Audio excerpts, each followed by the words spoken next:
L'échange que vous allez entendre est un entretien épistémique. Il s'agit d'une conversation asymétrique dans laquelle on s'intéresse à notre interlocuteur en lui posant des questions.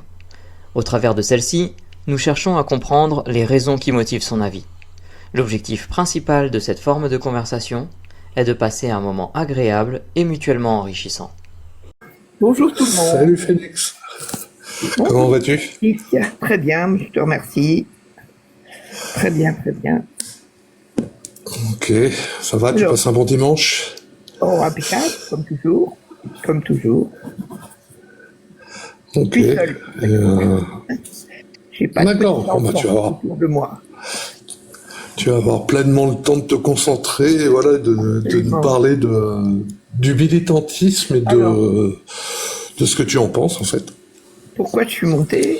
Alors, je pense que pour changer une société, il faut militer.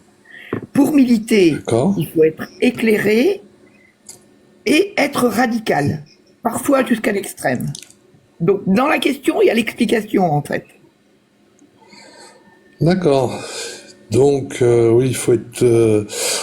du coup, plutôt que le militantisme éclairé ou radicalisé, toi, tu es plutôt dans il faut être éclairé et radical. Oui, C'est... D'accord. oui. Et du coup, pourquoi? Bon, parce que si tu milites juste pour militer, enfin, tu sais pas pourquoi tu milites. Tu sais pas.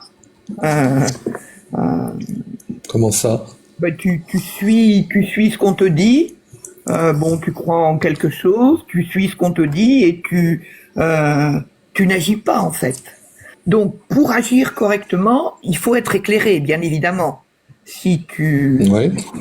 tu agis sans savoir pourquoi tu agis et dans quel chemin tu veux prendre, c'est pas intéressant.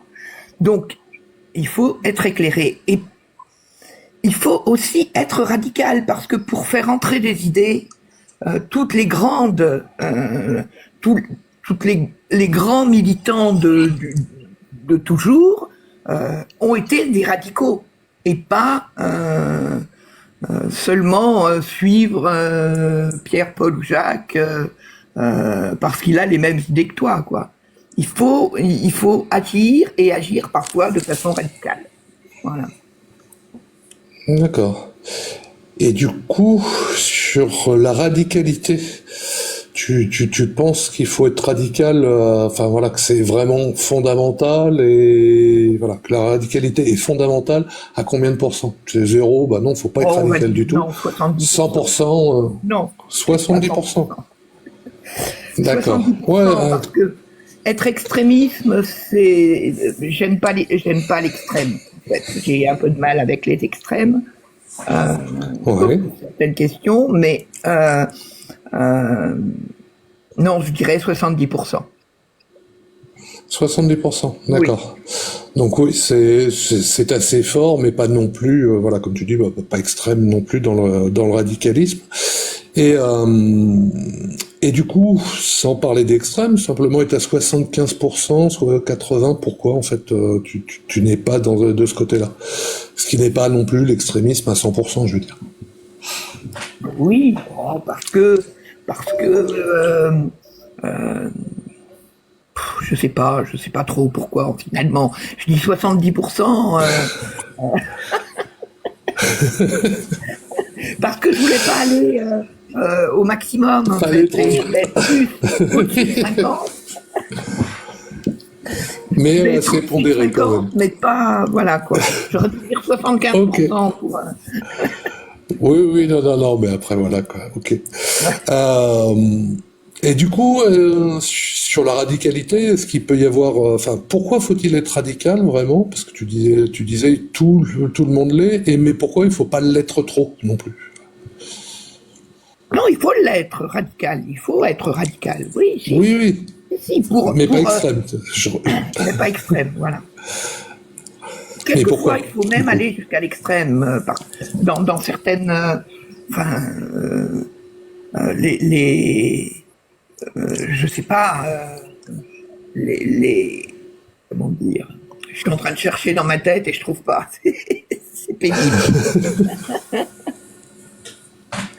Non, mais Donc du coup, oui, toutes les grandes avancées qui ont eu lieu, je sais pas, moi, en 36 par exemple, tout ce qui s'est passé, il a fallu des personnes totalement radicales pour que les idées passent et les idées se propagent. Toute idée pour se propager, il faut une certaine radicalité, quoi. Regardez d'accord. les religions pour se propager, il a fallu de la radicalité. Les politiques, même chose, quoi. Enfin, oui, il faut être radical, un minimum, quoi. D'accord. Si je te propose un exemple, peut-être que je me trompe sur le truc, mais voilà, est-ce qu'il peut y avoir des trucs où c'est pas empreint d'une très forte radicalité et pourtant passé? Par exemple, est-ce qu'il y a eu beaucoup de débats sur l'abolition de la peine de mort? Est-ce qu'il y a eu vraiment beaucoup de trucs? Est-ce qu'il y avait vraiment eu de la radicalité dessus? Et est-ce que ça ne l'a pas empêché de passer pour autant? Je parle de l'abolition. Ben, les militants pour la peine de mort ont milité de façon extrêmement radicale. Par Tout à contre, fait. et ça n'a pas fonctionné, Voilà. justement. C'est pour ça. Et est-ce que les militants contre la peine de mort ont été radicaux? Non, mais je pense que pour les grands sujets de société qui peuvent réunir tout le monde, en fait, qui n'ont pas vraiment oui, qui peuvent réunir tout le monde, obligatoirement, il n'y a pas besoin d'être radical à 100%, quoi. Il n'y en a pas besoin. Par contre, les sujets de société qui sont vraiment on va prendre, je sais pas, le féminisme, par exemple. Le féminisme, Ouais. il faut une certaine radicalité si tu veux te faire entendre, parce que voilà, tu regardes sur un plateau de télé, il y a plus de mecs que de femmes, quoi, par exemple. Donc il faut obligatoirement que la femme parle plus haut et plus fort que les 4 hommes qui sont autour, quoi. Par exemple. C'est juste un petit exemple. D'accord. Donc là, pour la cause féministe, il faut avoir une certaine radicalité. Pour je sais pas, il y a d'autres causes qui demandent de la radicalité. Bien évidemment, il y en a pas mal. Mais surtout quand ça touche seulement une petite partie de la société qui veut faire entendre sa voix, et comme elle est, comme on ne la voit pas, donc il faut être plus radical pour être visible finalement. Sinon, on n'est pas. Au niveau du féminisme, est-ce que c'est une toute petite minorité de femmes qui sont féministes ou est-ce qu'il y a beaucoup de femmes qui sont, enfin voilà, qui devraient être féministes et c'est pour ça qu'elles doivent être. Je pense que toutes les femmes, au fond d'elles-mêmes, sont un petit peu féministes. Toutes. Je pense. Ok. Même si c'est toujours pareil. Moi, je l'ai été il y a quelques années. Maintenant, je m'en moque un petit peu de tout ça, mais c'est vrai que je l'ai été il y a quelques années. J'ai été militante d'un parti politique il y a encore plus d'années, parce que je croyais en ces idées, mais bon, après, j'ai lâché, quoi. D'accord. Un peu Mais du coup, tu m'as dit, voilà, quand on est une petite minorité, qu'on veut défendre une idée, on est obligé d'être plus radical, si j'ai bien compris. Et du coup, sur le sujet du féminisme, qui ne représente pas une petite minorité, puisque il y a au moins 50% de femmes, un peu plus. Du coup, Oui, un peu pourquoi? Du coup, voilà, au niveau du nombre, c'est pas une minorité. Du coup, pourquoi faut-il être plus radical ou pourquoi sont-elles plus radicales? Je sais pas. parce que la politique enfin, parce qu'il y a un passé Hum, qui a été bien travaillé par les hommes. Donc de ce fait-là, elles sont obligées de se montrer encore plus, quoi. Même si j'ai l'impression depuis une vingtaine d'années qu'il y a une représentation plus importante des femmes. C'est vrai qu'au départ, elles étaient hyper minoritaires dans toutes les strates de la société, quoi. Toujours. Donc il a fallu qu'elles se bagarrent énormément pour être visibles, quoi. Parce qu'elles étaient invisibilisées par les hommes, tout simplement. d'accord. Est-ce que je peux reformuler ça de la façon suivante? Peut-être plus qu'une minorité au niveau de sens numéraire, enfin numérique. C'est plutôt le sujet ou la difficulté ou la force d'une idée contre laquelle on s'oppose qui force à être plus ou moins radical. Est-ce que ça serait, enfin c'est pas tout à fait la reformulation, je vais la reposer en question, mais est-ce que c'est plutôt que du nombre, la minorité, enfin voilà, ou qu'est-ce que la minorité, si tu veux. Je pense que c'est une Comment minorité non? de représentation, en fait. Ouais, voilà. Voilà, c'est... Pardon. Je t'en prie. Oui, c'est une minorité de représentation. C'est pas, justement, comme tu dis, c'est pas une minorité par rapport au nombre, mais par rapport au fait d'être présent dans la société, en fait.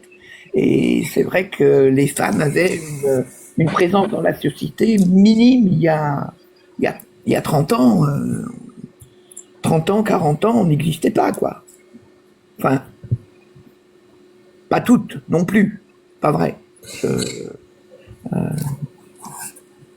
Mais moi, je me suis toujours affirmée en tant que femme et toujours en tant Ouais. qu'être humain, quoi. Pas en tant que femme, en tant qu'être humain.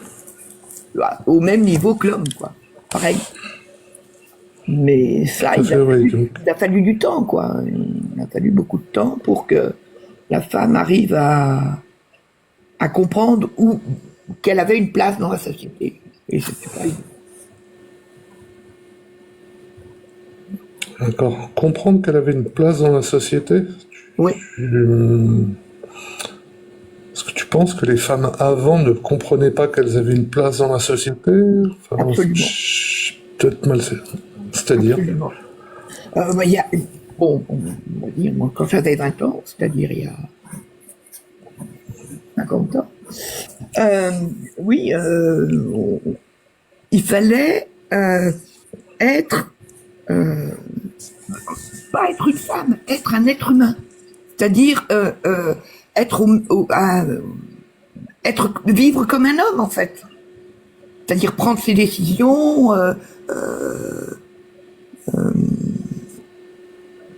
agir comme un homme. Si tu agissais pas comme un homme, tu n'étais pas présente dans la société, en fait. D'accord. Et c'est ce que je ressentais à l'époque, quoi.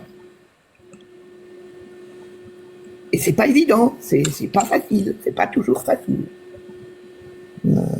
Et du coup, Beaucoup de et boulot. du Quoi. coup, ok.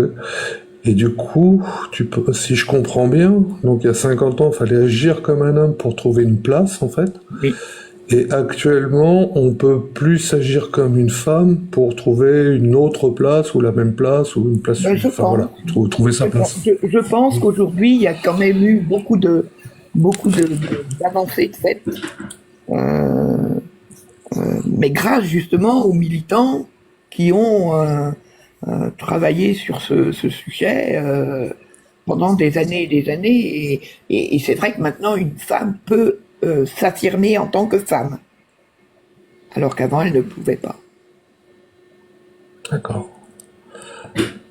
Du coup, le militantisme qui a été radical a porté ses fruits, Oui, si je résume un petit peu. tout à fait.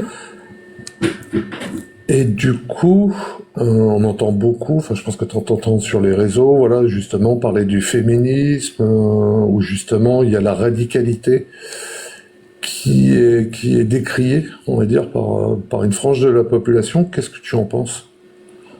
Pourquoi en fait? Moi, je trouve ça absurde parce que il y a certains combats qui ont besoin d'être radicaux pour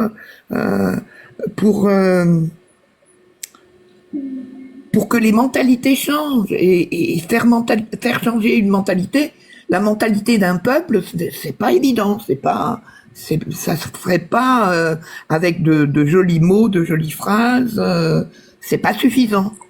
C'est pas suffisant. Donc il faut être radical. Finalement, je crois que j'élèverais un petit peu mes 70-75% en allant jusqu'à 80-85%. D'accord, c'est bien parce que je pensais justement te poser une question sur l'échelle. Tu m'as devancé. Non, mais c'est en m'entendant parler, finalement, que je me rends compte que il faut. Non, je regarde par exemple, pour changer de sujet, comment on appelle, les verts, je sais plus. Les écologistes? Oui, qui renversent de la soupe sur un tableau. Bon, déjà, le tableau il est protégé, il risque rien. Hein. Ils sont au courant, de toute façon, il n'y a pas de problème. Deux, on parle de l'écologie sur toutes les chaînes télé, sur TikTok ou sur machin. On le voit partout. Donc ça marque les choses. Ça marque les esprits obligatoirement. Si tu dis je suis écolo et point final, ça marque personne. Donc l'écologie est un sujet important dans notre société aujourd'hui et il faut marquer les esprits. Sinon, on en reste à nos voitures diesel et à nos usines à charbon, quoi. Voilà, c'est. D'accord. Écoute, je te remercie beaucoup. Ça fait plus de 15 minutes. Et du coup, je vais demander s'il y a des questions pour toi, des questions à emporter. Et j'en aurai probablement une si elle n'est pas posée. Je l'ai posée là, mais je vais la laisser. Russell n'a pas de questions à emporter. Moi, Je n'en ai pas non plus. Est-ce que tu penses que c'est mieux d'être pas radical mais extrémiste ou pas extrémiste et radical? Et pourquoi? Alors, j'ai pas tout compris. Alors, est-ce que c'est mieux d'être pas radical mais extrémiste ou pas extrémiste et radical? Et pourquoi? D'accord. Je note.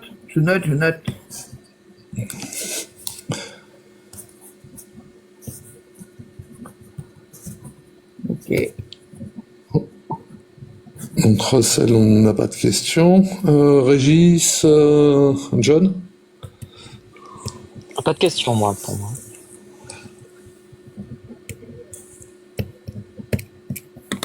Je crois qu'on a perdu Régis.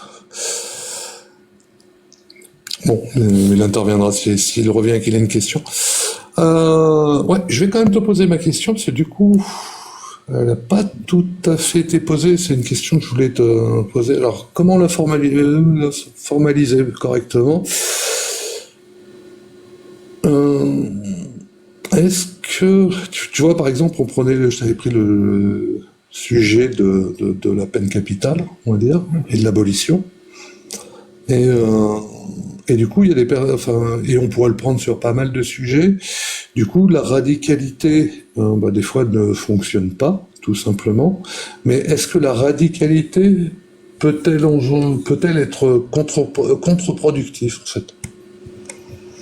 Et sur quel sujet, dans ce cas-là, ou pourquoi, en fait? Voilà, ça serait ma question. Je sais pas si j'ai été très très clair. Mais... Si. Radicalité peut-elle être contre-productive? C'est ça. Et pourquoi, en fait, et dans quel cas, voilà. Peut-être que l'idée, ça serait de trouver, tu vois, dans le militantisme, comment éviter d'être contre-productif. On pourrait peut-être le résumer comme ça, Okay. tout en étant efficace. Très bien. En tout cas, je te remercie beaucoup. Je te remercie beaucoup. Mais de rien. Et juste avant que Phoenix descende, je tiens à dire qu'elle remporte largement au suffrage universel de la personne la plus aimée dans le live à chaque fois qu'elle monte. Donc c'est impressionnant. Et je rebondis sur ce que disait sur tout le côté militantisme, féminisme, et je profite de la présence d'Asalia aussi. On a parlé qu'on aimerait faire un live épistémique sur le sujet du féminisme, et j'aimerais pour le coup que ce soit les copines d'Opinion sur rue qui viennent faire les entretiens, et nous on se mettrait en retrait, et on serait là pour faire les modos, et on laisserait les femmes prendre les commandes de ce live. Non seulement ça me ferait des vacances, et en plus ça me ferait extrêmement plaisir. Donc Asalia, l'appel est lancé, et j'espère que Phoenix reviendra sur ce live pour pouvoir apporter son éclairage aussi. Et j'aimerais bien que Ambre soit là comme modo, et voilà. Je sais pas si je suis clair. Si. Ça me paraissait clair.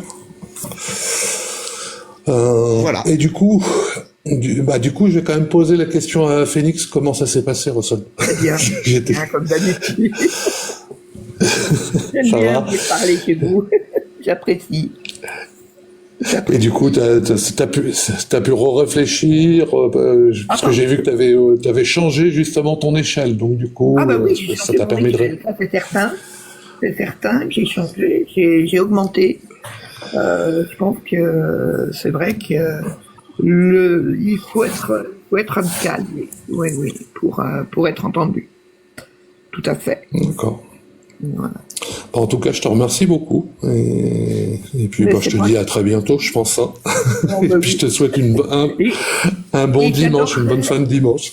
Oui, j'adorerais être, discuter avec des femmes. C'est vrai que ça... Tu vois, mais il y en a en plus. Le panel, finalement, il y a beaucoup d'hommes et très peu de femmes. Très. Alors, oui, mais ça, et voilà. En fait, il y en a, mais c'est vrai que là, elles sont un peu occupées. Du coup, elles sont pas venues. Alors, j'en profite mais pour dire, le Phoenix, live dont il parle, ça sera super bien. Voilà. je tiens à dire quand même, Phoenix, que moi j'ai les stats du live, et quand on a commencé les lives épistémiques dans les viewers ou spectateurs, spectatrices, on avait 60-70% d'hommes, 30% de femmes. Ensuite, en fin d'année, quand on a fait le bilan, on était à quasiment 50-50. Et récemment, on voit une montée en puissance des viewers femmes. Et donc ça, moi, ça me fait plaisir. Et je serais ravi que les copines d'Opinion sur rue soient un peu plus présentes. C'est pas faute de les relancer. Et je dis pas ça pour Asalia, parce que Asalia est un panda et que les pandas sont une espèce en voie de disparition. Donc c'est pour ça qu'on la voit pas beaucoup. Mais voilà, l'appel est lancé. Bien, je vous remercie tous. Je vous souhaite une bonne fin de dimanche, une bonne fin de week-end. Et portez-vous bien. Voilà. Est-ce que je peux te faire des gros bisous consentis, Phoenix? Ah, tout à fait. Alors, gros câlin, gros bisous, et à la semaine prochaine, j'espère. Pardon, à la semaine prochaine.